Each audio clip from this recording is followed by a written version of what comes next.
నమస్తే. ఇన్నాళ్ళు నన్ను సపోర్ట్ చేస్తూ, ఎంకరేజ్ చేస్తూ మీ ప్రేమని నాకు అందిస్తున్న ప్రతి ఒక్కరికి కృతజ్ఞతలు.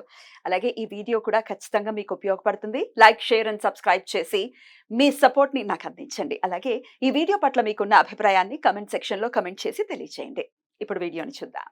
నమస్తే. Welcome to our channel. నేను పద్మిని. ప్రస్తుతం మనతో పాటు ప్రముఖ astrologer, numerologist and life coach Sudha గారు ఉన్నారు. మాట్లాడదాం. సుధా గారు నమస్తే అండి. నమస్కారం పద్మిని. బాగున్నారా సుధా గారు? ఫైన్. నువ్వు ఎలా ఉన్నావు? నేను బాగున్నాను. After long time. కరెక్ట్. ఏయో పనులు తెలుసు కదా, నీకే ఆల్రెడీ చెప్పాను కదా. నడిచిపోతుంది అంతే, life has to go on. Good to see you again. Yeah, thank you.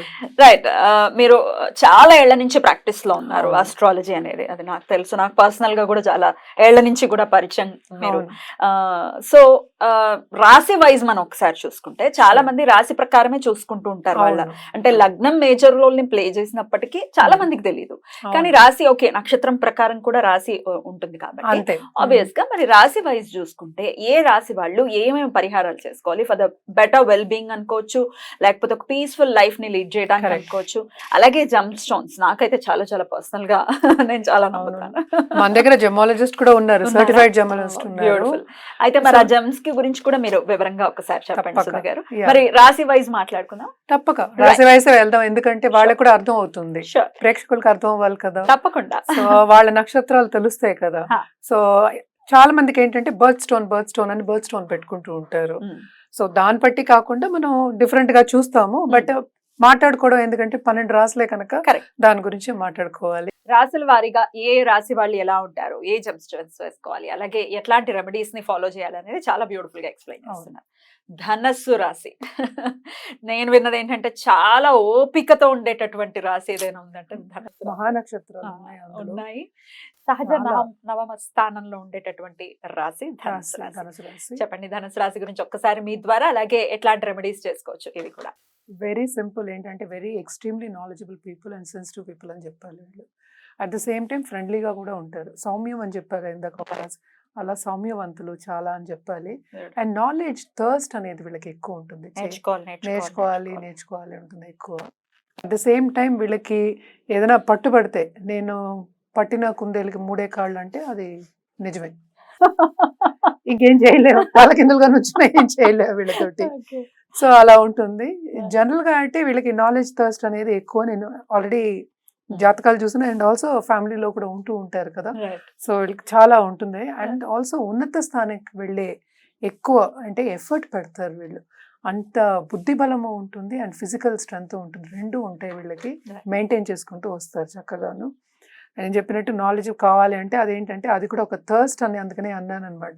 అస్తమానం చదువుకుంటూ ఉండాలంటే ఎప్పుడు పని చేయాలి. So that is the minus point కదా. అక్కడ ఒక పని చేసి ఒకటి చేసి నేను దాంట్లోనే ముందుకు వెళ్తాను అనడం ఒక ఇది. కానీ ఇందులో ఏంటంటే ఎక్కువ knowledgeable people, what ever subject they want they will go on study. ఏదైనా అవ్వచ్చు, వేరియస్ స్టడీ. అన్ని స్పిరిచువాలిటీ కూడా చాలా ఎక్కువ ఉంటుంది. మనకి తెలుసు జూపిటర్ రూల్ చేస్తారా, లేకపోతే లగ్నానికి కానీ రాశికి కానీ అధిపతి జూపిటర్. ఇంకేం కావాలి? జూపిటర్ ఎక్కడ ఉంటే అక్కడ ఎక్స్పాన్షన్ అంటే ఏంటి? చెయ్యాలి అనుకుంటే చేయడం, అంతే కదా, ముందుకు సాగడం, అవన్నీ ఉంటుంది. సో చాలా మంచి రాశి యాక్చువల్గాను.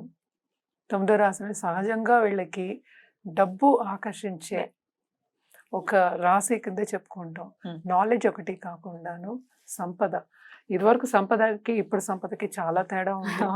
ఇదివరకు సంపద అంటే ఏంటి? రిలేషన్షిప్ ఫస్ట్, అంటే పాడి పంటలు, అంటే గోవులతో కూడా ఉండేది మనకి, అనిమల్స్ రిలేషన్షిప్ ఉండేది. అన్నిటికీ ఏంటంటే జాగ్రత్తగా, అంటే శ్రద్ధ పెట్టి ఒకరిని చూసుకోవడం కానీ సంరక్షించడం కానీ చేసేవాళ్ళు. నేచర్ తో కూడా రిలేటివ్ గా అంతే కదా. ఇప్పుడు గోవులు అంటే ఏంటి? నేచరే ఒక భాగం, అన్ని నేచర్ లో భాగమే. అలాగే ఏంటంటే బంధుమిత్రులతో కూడా వీళ్ళు బాగా, ఈవెన్ మకర రాశి కూడా అలాగే ఉంటుంది. బంధుమిత్రులు అంటే ప్రీతి ఉంటుంది, వాళ్ళు క్లోజ్గా ఉంటారు. క్లోజ్ అంటే ఏంటంటే వాళ్ళ ఫ్యామిలీలోనే క్లోజ్గా ఉంటారు. 2 ఫ్యామిలీస్ని కలపగలే ఒక శక్తి ఉంటుంది వీళ్ళకి. అది ఆడవాళ్ళకి ఉంటుంది, మగవాళ్ళకి ఉంటుంది. ఎప్పుడు మనుషులు కావాలి అనుకుంటూ ఉండేవాళ్ళే వీళ్ళు కూడాను. చాలా మంచి రాశి. అండ్ ఆల్సో జూపిటర్ రూల్ అవుతోంది కనుక వీళ్ళకి అన్ని బ్లెస్సింగ్స్ ఉన్నాయి. అంటే గురు బ్లెస్సింగ్స్ ఉంటే ఇంకేం కావాలి? మనం తల్లిని కూడా గురువు అనే తీసుకుంటాం. మన మొదటి గురువు తల్లి. తండ్రి గురువే, తర్వాత గురు, తర్వాతే దేవుళ్ళు. అన్ని బ్లెస్సింగ్స్ ఉంటాయి వీళ్ళకి, ఇంకేం కావాలి, అన్నీ ఉంటాయి. కానీ ఇక్కడ ఏంటంటే మనం చేయగలగాలి, అది కూడా వీళ్ళకి ఓపిక ఉంటుంది. అంటే సెన్సిటివ్ పీపుల్ చెప్పాగా, వాళ్ళు చెప్పింది చెయ్యాలి, ముందుకు సాగాలి అనుకునే ఒక ఇది. బోల్డ్ అంత ఓపికనైతే అబ్జర్వ్ చేయొచ్చు వీళ్ళు. చాలా బోల్డ్ అంతా సెన్సిటివ్ అంతే. అంటే యువతల వాళ్ళు మనం అనకూడదు అన్నప్పుడు తప్పక చేస్తారు. అందుకే అంటే అంతే కదా, అదే లంకీ ఉంటుంది కదా మరి దానికి. సో అదొకటి కాకుండా ఏంటంటే వీళ్ళకి చదువు అంటే ప్రీతి అన్నాను కదా, వాళ్ళు సడన్ గా వేరే సబ్జెక్ట్ మీదకి వెళ్ళిపోతుంది, మళ్ళీపోతుంది అనమాట. అటు స్పిరిచువాలిటీ ఉంటుంది, అటు మనకి వరల్డ్లీ థింగ్స్ కూడా ఉంటూ ఉంటాయి. అంటే సేకరించడం అనేది వీళ్ళకి ఎక్కువ. ఏదైనా కాపాడుకోవాలి, సేకరించాలి, ఉంచుకోవాలి అని, సంరక్షించుకోవాలి, అందుకే చెప్తాను అది ఉంచుకోవాలి అని, సేవింగ్ మెంటాలిటీ అనేది ఉంటుంది.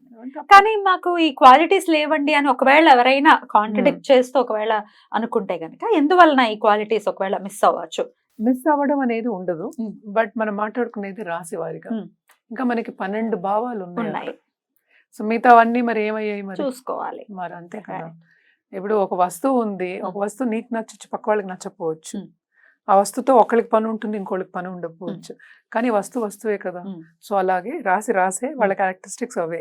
దాంట్లో కొద్దో గొప్ప పైకి కిందకి వెళ్తుంది తప్ప పూర్తిగా లేకపోవడం. బేసిక్ పాయింట్స్ అయితే ఇవే, బేసిక్ పాయింట్స్ ఉంటాయి, కొద్దో గొప్ప ఉంటాయి అందులో. మరి వీళ్ళు చేసుకోవాల్సినటువంటి పరిహారాలు అలాగే జెమ్ స్టోన్ బేసిక్ గా ఏంటంటే దానికే వస్తున్నాను యాక్చువల్ గాను. జెమ్ స్టోన్స్ జనరల్ గా అయితే హెల్త్ విషయం కానీ లేకపోతే కుటుంబ పరంగా కానీ పుష్యరాగం ఇస్తాం, వైట్ స్టోన్ ఇస్తాం ఎక్కువ. తెల్ల పుష్యరాగం, వైట్ ది, లేకపోతే ఉత్తి పుష్యరాగమే అంటాం.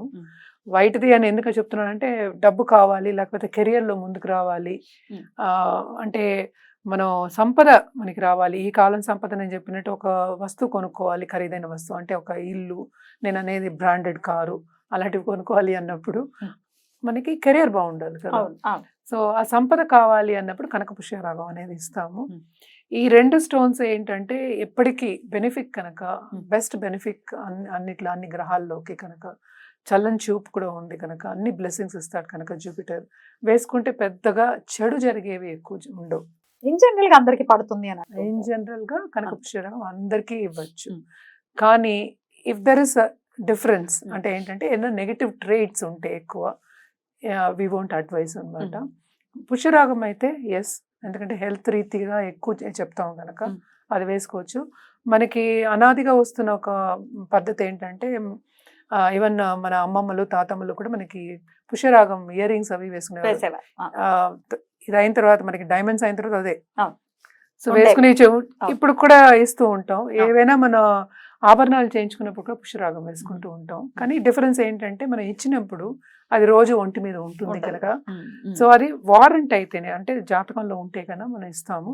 అలాగే పుష్యరాగాలు, కనక పుష్యరాగాల్లో కూడా చాలా డిఫరెన్సెస్ ఉన్నాయి. అంటే ఏంటంటే రేట్లో డిఫరెన్స్, క్లారిటీలో డిఫరెన్స్, కట్లో డిఫరెన్స్, కలర్లో డిఫరెన్స్. సో దాన్ని బట్టి ఏంటంటే రేట్ ఎక్కువ అవుతూ ఉంటుంది. జనరల్గా మనం చెప్పేది 3 క్యారెట్స్ పైన. సో 3 క్యారెట్స్ పైన అది గోల్డ్లోనే, సిల్వర్లో చెప్పం అసలు. కావాలంటే పంచలోహాల్లో వేసుకోవచ్చు, అది కూడా పెద్దగా అడ్వైస్ ఇవ్వం, ఎందుకంటే బెస్ట్ బెనిఫిట్ అయినా.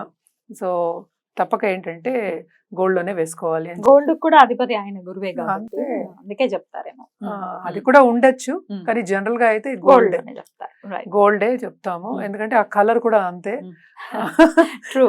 ఎందుకంటే బరువైన ఒక వస్తువు పెట్టుకోవాలి అన్నట్టు, ఎందుకంటే ఎక్కువ బలం ఉన్నది. ఆయన కూడా మనం చూసాం, ఒక బ్రాహ్మణ్ణి చెప్పుకుంటాం, బలంగా కూర్చున్న ఒక చోట కూర్చున్నట్టు చూపిస్తాం. సో అందుకోసమనే గోల్డ్ అన్నిటికన్నా ఎక్కువ ఖరీదైనది గోల్డే కదా.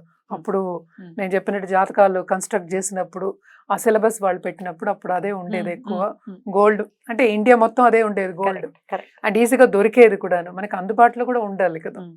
నాట్ ఓన్లీ ప్రైస్, ఈవెన్ అందుబాటులో ఉండాలంటే వెళ్ళి కొనుక్కోగలగాలి. సో మనకి ఎప్పటి నుంచో ఆభరణాలు ఇవ్వడం అనేది మనకు అలవాటు కనుక గోల్డ్, ఎవరైనా ఫ్యామిలీలో ఆభరణాలు ఇస్తూ వచ్చారు కదా అలా జనరేషన్స్. సో అది ఈజీగా మనకి దొరుకుతుంది, అండ్ ఆల్సో ఈజీగా అందుబాటులో ఉంటుంది, వెళ్ళి చేయించుకోగలం. గోల్డ్ వేసుకోవాలి. 4 ఫింగర్ వేసుకుంటాం, చూపుడు వేలు రైట్ హ్యాండ్ ఎక్కువ, కొంతమందికి లెఫ్ట్ హ్యాండ్ కూడా చెప్తాం అన్నమాట. రెమెడీస్ అయితే ఏం చెప్తారు? తప్పక శివుడికి చేయమంటాం, హనుమంతుడికి, శివుడికి, అలాగే గురు జపం చేసుకోవడం అనేది మంచిది. ఎవరికైనా అనారోగ్యం అలాంటివి ఏమైనా ఉంటే తప్ప మహామృత్యుంజయం చెప్తాం, మృత్యుంజయ హోమం కూడా చెప్తాం. అలాగే ఏంటంటే ఇప్పుడు పిల్లలు పుట్టాలి ఇప్పుడు చాలా మందికి మనకి తెలుసు కదా, ఇదివరకు లాగా natural గా చాలా తక్కువ. ఆ. ఎందుకంటే క్షణాల్లో పనులు అయిపోవాలి అనేవాళ్ళు ఎక్కువ మంది ఉన్నారు. ఉమ్. సో దానికి స్వయంవర పార్వతి ఎక్కువ ఉమ్. చెప్తూ ఉంటాం, శివుడు పార్వతి ఉమ్. చెప్తాం ఎక్కువ అన్నమాట. Beautiful. తప్పక ఇవన్నీ చేయొచ్చు. అలాగే నవగ్రహాలకి ఎప్పటికైనా సరే చిన్న పరిహారం అంటే షార్ట్ కట్ అంటే నవగ్రహాలకి థర్స్డే వెళ్ళి శుభ్రంగా Hmm. ప్రదక్షిణ చేసుకుని దండాలు పెట్టుకుని Hmm. కోరిక కోరుకుని రావచ్చు. Hmm. అదొకటి. ఇంకోటి గురువుకి, ఎవరైనా గురువే, కృష్ణుడు జగద్గురు. అవును. ఏ రూపమైనా సరే, Hmm. సాయిబాబా కానీ దక్షిణామూర్తి కానీ దత్తాత్రేయ స్వామి, ఎవరిని మీరు నమ్ముతున్నారో Right. వాళ్ళకి చేసుకుని రావచ్చు తప్పక. తప్పకుండా చాలా బ్యూటిఫుల్ గా ఎక్స్ప్లెయిన్ చేశారు. Thank you so very much. ఇక నెక్స్ట్ ఎపిసోడ్ లో మకర రాశి గురించి మాట్లాడుకుందాం. నమస్తే అండి.